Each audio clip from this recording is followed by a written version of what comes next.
Hey y'all, thank you all for tuning in to the 2024 preseason preview and prediction for the Georgia Bulldogs. Man, a team that went 13-1, and 13-1 to that fan base was just a horrible season. And that is a horrible season when you're coming off back-to-back national titles. The Georgia Bulldogs fan base, they expect excellence. Kirby Smart expects excellence, and that's what Georgia is producing right now from their football program. There's no better football program in the country right now. They are playing just fundamentally sound football on the offense and defensive part of the line of scrimmage. And so this team finished number 4 last year. They lost in the SEC championship game. They finished 13-1, 8-0 in the SEC before that SEC championship game. End of the year beating FSU 63-3. A team that had the number 5 total offense in the country, the number 9 total defense in the country, a team that's top 10 in everything. They just didn't have really any weakness, and the reason that they lost at the end of the year there at Alabama was injuries creeped up, hobbled Brock Bowers, hobbled Ladd McConkey, and it cost them. Hopefully, and I think Georgia this year is going to be on a mission to rectify that loss in that SEC championship game. So, what I'm going to do here next, I'm going to kind of talk about some of the players that are gone from that team. Brock Bowers is gone. He may be the best tight end in SEC history. That's how good he was. Marius Mims, the right tackle's gone. He's in the NFL. Ladd McConkey, second-round pick, he's gone. Kamari Lassiter's gone. Their shutdown corner. Javon Bullard, their do-everything safety. Cedric Van Pran, their center, is gone. And Jamon Dumas-Johnson, he's transferred to Kentucky. Kendall Milton's gone, and Dejon Edwards is gone. Both the running backs there. So they are losing a lot of people, but guess what? They're bringing a lot of people back too. They're bringing back Carson back. He was just 60 yards shy of having a 4,000-yard season. Man, did he come through last year? We had answers about we needed answers on him, and boy, did we get them. He is a great leader, great quarterback, and I think he's going to be in New York City at the end of the year with the numbers he puts up in 2024. Trevor Etienne, they picked him up out in the portal from Florida. Great running back, has a lot of great speed. Dominic Lovett is back. He had over 600 yards receiving last year. Smile Munden, who had 68 tackles last year, he's back. Malachi Starks had 52 tackles, their DB, strong safety. He's back. So a lot of great players coming back that are going to help Georgia get to the college football playoffs. Now, the next thing that I want to do, I want to talk about some position groups of strength. Now, honestly, every position group for Georgia is a strength, but I'm going to kind of hone in on 2 groups that I think are the best of all the position groups. And the first group that I'm going to talk about is this offensive line. They do lose Cedric Van Pran to the NFL, their center, and Amarius Mims, their right tackle. He's gone. But man, they're bringing back Ernest Green, who was a freshman All-American at left tackle. You're bringing back Tate Rutledge, who is a preseason All-American candidate. He's a senior. Xavier Truss is a guy who can play either guard or tackle. He can do about anything. And so, and behind those guys, they've got depth. They've got guys, if anybody falls down, they can plug right in, who's got playing time, who has size, experience, and just a very deep unit who is going to be able to give Carson Beck plenty of time to throw. I think they're going to have a better running game than they did last year. And you're going to see an offense, I think, that's going to even be better in 2024, and it's going to be because of this offensive line. And now the second group that I want to talk about is this linebacking core. Man, they are good. Headlined by Smile Munden. He had 68 tackles last year. He's back, the senior. You got C.J. Allen. He's a sophomore. He had 41 tackles last year in his freshman season. And he is the reason that Dumas-Johnson transferred to Kentucky, because he never got the job back when he got hurt. And C.J. Allen, he stayed in the starting lineup. You got Jalen Walker. He had 5 sacks last year. He's going to be their guy that's going to get after the quarterback. He led the linebacking core last year in sacks with 5. And then you got Chaz Chambliss, who's a senior. They're big, 250-pound run-stopping linebacker. So this linebacking core is set, and they're as good as anybody in the country at linebacker. Now, I am going to talk about a couple position groups that are really not weaknesses, but I had to pick something out here to kind of talk about that could potentially be a weakness. And the first thing that I'm going to talk about is wide receiver. Their wide receivers, like I talked before, they got Raw Thomas coming back. He had almost 400 yards receiving. You got Dominic Lovett, who had over 600 yards receiving. They're good at receiver. I'm not saying they're bad, but, you know, in that SEC championship game, Lad McConkey went down, Brock Bowers went down, and Carson Beck struggled to find somebody that he could trust to throw the football to. These guys are going to have to step up. These two guys I just talked about, in Thomas and Lovett, and they're going to have to, come through for Carson Beck when, they need a big catch in some pressure moments. And they got a lot of big games this year with Texas, Alabama, Tennessee, Ole Miss, Florida, a lot of big games on the schedule. So. And then the second thing is the DBs. They lose 3 people to the NFL draft. They lost Tyke Smith, Kamari Lassiter, and Javon Bullard. And they are bringing back Malachi Starks and Dalen Everett. Those guys were starters. They are back, and they're going to be fine at the secondary spot, but they're going to be plugging some guys in there that have played before, but not a ton of playing experience. So they're going to be kind of thrown in the fire.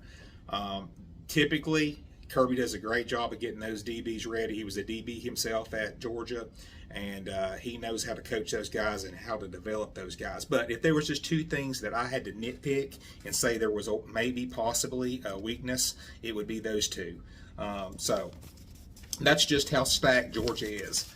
And most teams, those 2 groups that I just listed with the experience they got, they would be strengths. But with Georgia, that's a weakness for them because they're typically a little bit stronger in those position groups. So anyway, let's talk about this schedule. They open the season against Clemson in Atlanta. Clemson, I think, is going to be better this year defensively. They were a top 10 team. They had the 22nd rush defense in the country. They had the 8th best pass defense in the country. So defensively, they were really good. I think Clemson's anywhere between 15th to 20th in the country, in my opinion. And I think most publications have them in that range. I'm just not. I'm not a big fan of Cade Klubnik. I don't think he's that great of a quarterback. He is a dual threat QB. But, man, if you're going to beat a team like Georgia, you're going to have an elite quarterback, okay? And Georgia is better than Clemson on every position group anyway. So you're going to have a quarterback that's going to have to be better than Carson Beck, okay? He's not better than Carson Beck. He's not even close to Carson Beck. So, all those things being said, I think Clemson's going to be better this year. And they probably come out and keep it close in the first half. That would not surprise me. But Georgia's going to win this game by at least 17 points, in my opinion. And they're going to be 1-0. Then they, in the second week, they're at home against Tennessee Tech. Tennessee Tech is an FCS school. They were 3-7 last year, and they're not a very good, even an FCS school. I would be surprised if Georgia's first string unit is even in the game by the second quarter. It'll get ugly that fast. So Georgia will beat Tennessee Tech by whatever they want to beat them by. You'll be 2-0. And then you go to Kentucky. Kentucky is a team that I have said, I've been on record as saying when I've been making these predictions, I think they're going to be better. Their front 7 on the defensive side is going to be one of the best in the SEC. They're not going to be better than Georgia. I always call Kentucky Georgia light because they want to be just like Georgia. But the problem with that is they don't have Georgia's players. They try to copy Georgia's system, but they don't have Georgia's players. They've got the 3-star players where Georgia has the 5-star players. And I'm not trying to make fun of Kentucky, but it's just a fact. They try to mimic Georgia, and they're just not as good as Georgia. So this is going to be like a 7:30 game in Lexington. I think they'll, and you got Brock Vandegrift and Jamon Dumas-Johnson, who are going to be playing their former team. They're going to be hyped up. They transferred to Kentucky in the offseason, so they're going to be really pumped up, ready to play Georgia. But I see Georgia slowly suffocating Kentucky with their depth, running the ball, in their defense. I don't see Kentucky doing anything on this Georgia defense, and I think it's going to be like a 31-10 type of game. Kentucky is not going to beat Georgia. They just don't have the offense to outscore Georgia. So now you're 3-0. Now they go play at Alabama in Tuscaloosa. Jalen Milroe, I'm a big fan of him. He's a really good quarterback. But the thing with Jalen Milroe is he's losing. He lost Jason McClellan, his running back. He lost Jermaine Burton. He lost Isaiah Bond. And obviously, Alabama's talented, and they're going to have players that they're going to be able to plug in there and play. But they don't have that proven experience. Alabama lost a ton of players in the transfer portal when Saban left. They did bring more players in. They did have one of the better portal classes. They lost a lot of playmakers when Saban when Saban left. So like Isaiah Bond, one of the best receivers in the SEC, he's gone. So that's going to really hurt them. Even though this game is at Alabama, Georgia is going to have revenge on its mind. They're a better team. I think Carson Beck has better playmakers around him than Jalen Milroe does. I think Carson Beck is a better distributor of the football. He's a better passer. He makes better decisions.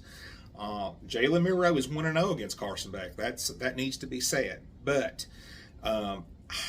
Alabama's not going to have the luxury of a Brock Bowers and a Ladd McConkey being hurt. Both teams have an open date, a week off before this game. I expect both teams to be pretty healthy, ready to go. I think Georgia wins this game. I think Georgia's going to be healthy. I think they're going to be focused, and they're going to come out and they're going to beat Alabama in Tuscaloosa. And so then after that game, they're going to be 4-0. And then they're going to play Auburn. This game is going to be in Athens. Now, last year, Auburn almost beat Georgia in Jordan-Hare. It would have been probably the biggest upset of the year if that would have happened. Peyton Thorne and that Auburn rushing attack ran for over 200 yards against that stingy Georgia defense. But Brock Bowers decided to put on his Captain American jersey and had over 100 yards receiving, and Georgia threw for over 300 yards on that Auburn defense. So they got out of there by the hair, their chinny chin chin, and Jordan-Hare, and they were able to pull that game out. Georgia's not going to overlook Auburn this time. It's going to be in Athens. Georgia has the advantage in every foreseeable position group. They're better. It's going to be in Athens. There's no way Auburn's going to beat Georgia in Athens this year. And Georgia has had Auburn's number too. So, and I don't see that changing this year. So I see Georgia winning against Auburn comfortably. And now you're 5-0. So then you play Mississippi State. And Mississippi State's going to be one of the worst teams in the SEC this year. Defensively, they're horrible. Offensively, I do think they're going to get a little bit better. But it's going to be a pretty ugly game. Georgia will score every time they get the ball unless there's some kind of fluke turnover, because they're just going to move the ball at will. They're going to run it. They'll run it whenever they want to run it, and they'll pass it whenever they want to pass it. I see this being like a 52-14 type game in Georgia's favor. And now you're 6-0. And now you come to the Texas game at Texas. Now, Texas is going to be a top 5, top 3 type team. They get Quinn Ewers back. This game's going to be this game is going to be in Austin. Excuse me. I like Texas's offense maybe a little bit better than Georgia's, but I like Georgia's defense better. I have actually Texas losing the week before to Oklahoma in an upset. I think Texas comes out focused. I think that this is going to be a very, very close game, and I think that Texas pulls this out at the end of the game. Quinn Ewers brings them down to like a field goal. They win the game, and now you have one loss. You're 6-1.